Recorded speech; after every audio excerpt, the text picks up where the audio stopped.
Hello there and welcome. In this video I got you 10 things that you can do with the Rimworld Odyssey DLC. This video is aimed to give you a wide spread of ideas, tips and tricks to give you a feel of what this DLC brings to you, which new options it brings to you. So take it as an inspiration whether to buy the DLC or not, or take it as inspiration to find out what you want to do with your next runs, or whatever, your mileage may vary. Just let me know what you think.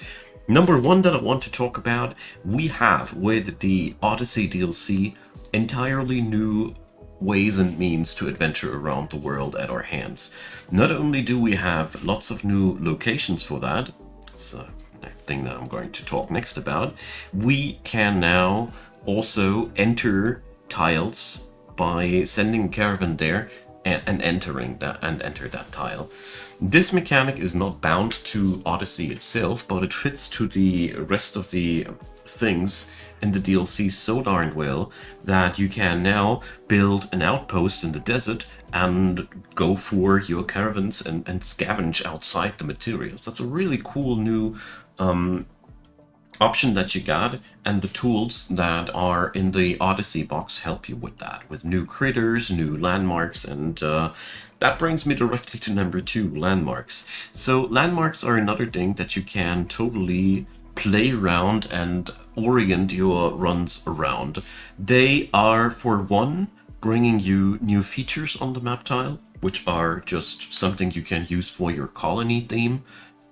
You know, there's several different things that can happen there. And the other thing is there's locations that contain loot and threats. So these can be used as things that, here, the abandoned colony, for example, that you can send people to explore it and find things outside of quests, which is really, really cool. While I'm mentioning quests, Rimworld Odyssey also has a lot of deeper quest lines that you can follow. So this is something that definitely will either spice up your run or can be the entire center of your run. It's up to you, but these things are something that I totally want to point out because I find that they are massively game-changing.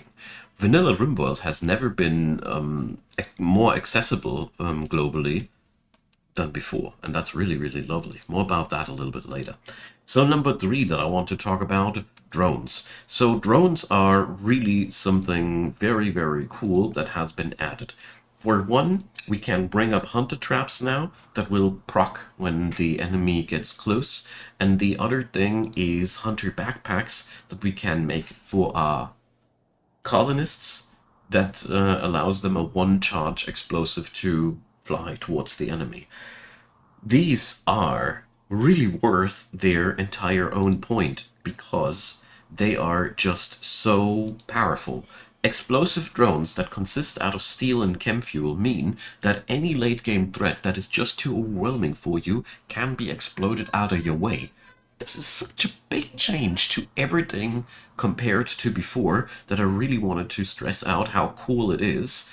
These two things, the follow-up technology after microelectronics, brings you so much safety. It does cost you a little bit steel, but if you compare it to the costs of other security devices, let's go for a good example to the mini turret. Come on, this thing is way more costly and way less reliable. If a hunter drone flies into the face of your enemies, it usually explodes there. Mini turrets don't even explode every time where you're supposed to have them exploding. Anyways, let's move on over to number four.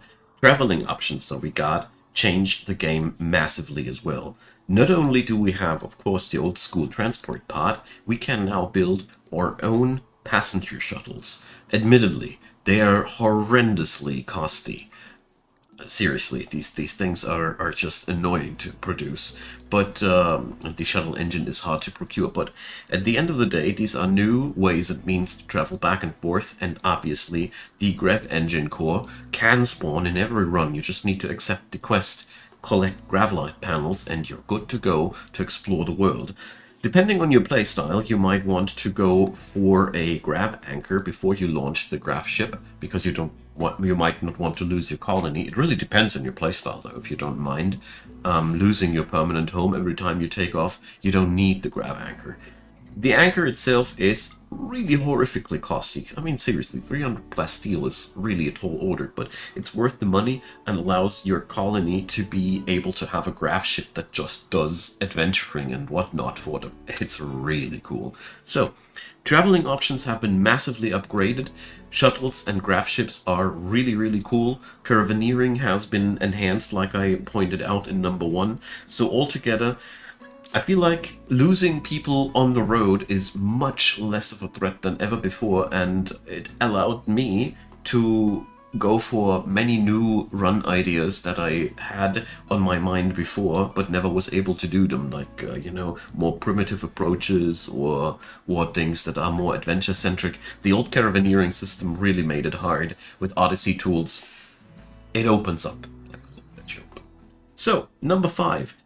We talked about grav ships, I talked about Gravlite panels, let's talk about Gravlite Sources. So, Gravlite panels alongside with grav cores are the two things you will be hungering for most of the time when you want to expand your spaceship.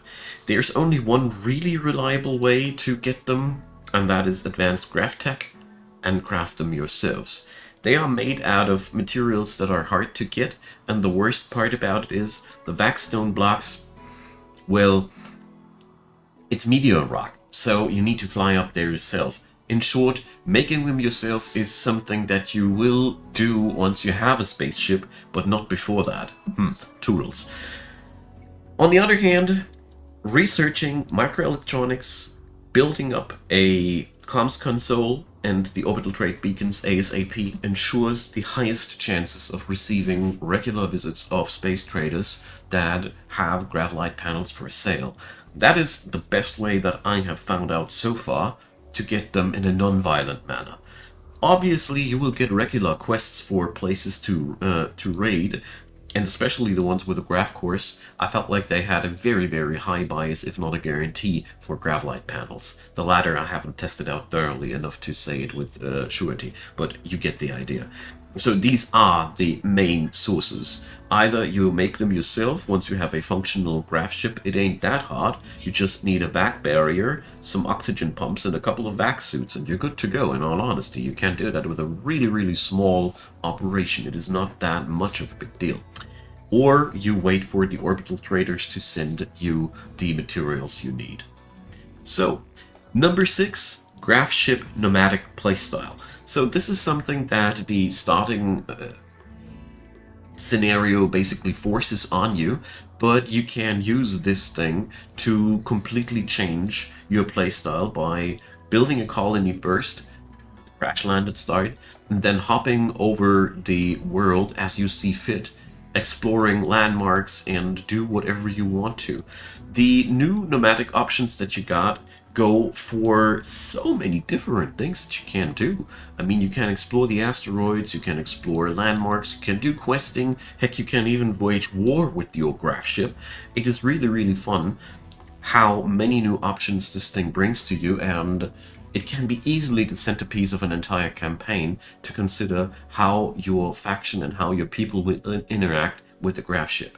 So, moving on to number 7, styles of grav ships. So in the last couple of weeks after Odyssey hit town, my ugly space brick here has been heavily criticized, and rightfully so. It's not the best ship, and people have built really cool ships. What I want to get down to is, it is totally a really, really cool goal to consider what type of ship you want to build and go for an entire campaign of that.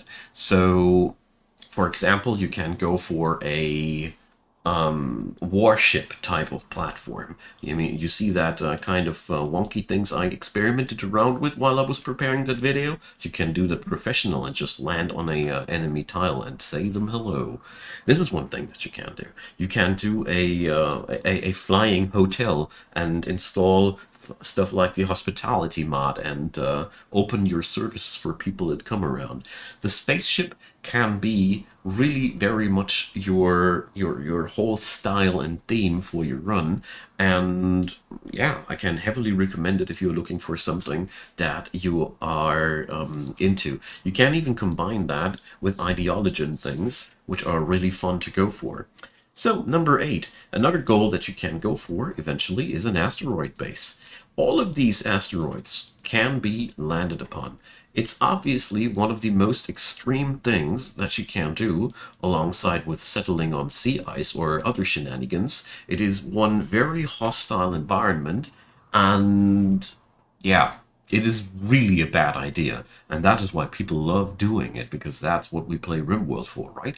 So, in short, an asteroid base is definitely something you can aim for, but it will really test out your skill in vacuum management. You will require lots of gear, lots of electricity, and the will to see a couple of failures before it all works out, because it has lots of hidden threats and stuff that I don't want to spoil, but it is something that you really, really can aim for, and I can wholeheartedly recommend.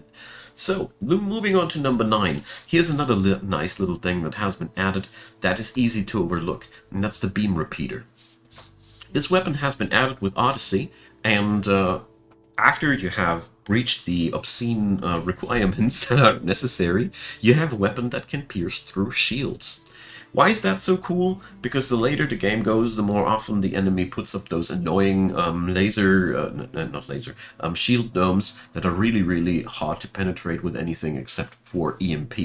The repeater guns give you a new option to deal with that problem, and I really appreciate that. And I just wanted to give these a quick showcasing, because with all the new things that have been added between the lines, I find it extremely easy to overlook these. And yeah, give them a try. You don't need too many of these, as you usually can either take out the shield generator itself or the source of that.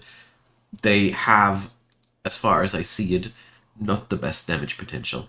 I still have to go for more field testing. This is mostly theory crafting on my end, I admit that, but overall, yeah, you get the idea. We have a new tool at our disposal, and it's important to know. And number 10, here's a last thing that I found extremely useful to note. Your vac suits deteriorate if your folks are just wearing it, which is bad.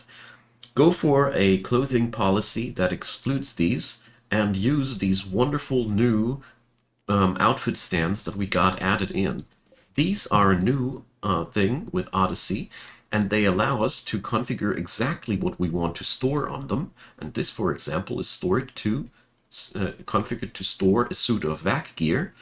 And now I can just right-click that thing and equip the outfit. And now my dude is wearing a forced suit of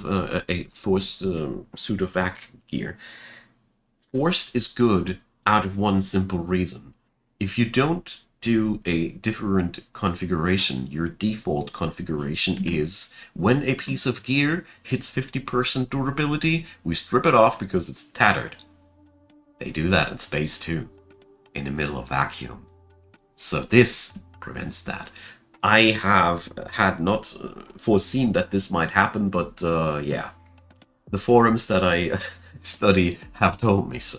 So this is really helpful, especially these outfit stands are really a cool way to make sure that your vac suits will not deteriorate while you are on shore leave, because at the end of the day, these are really hard to come by, and it's a shame if they deteriorate while you're wearing them.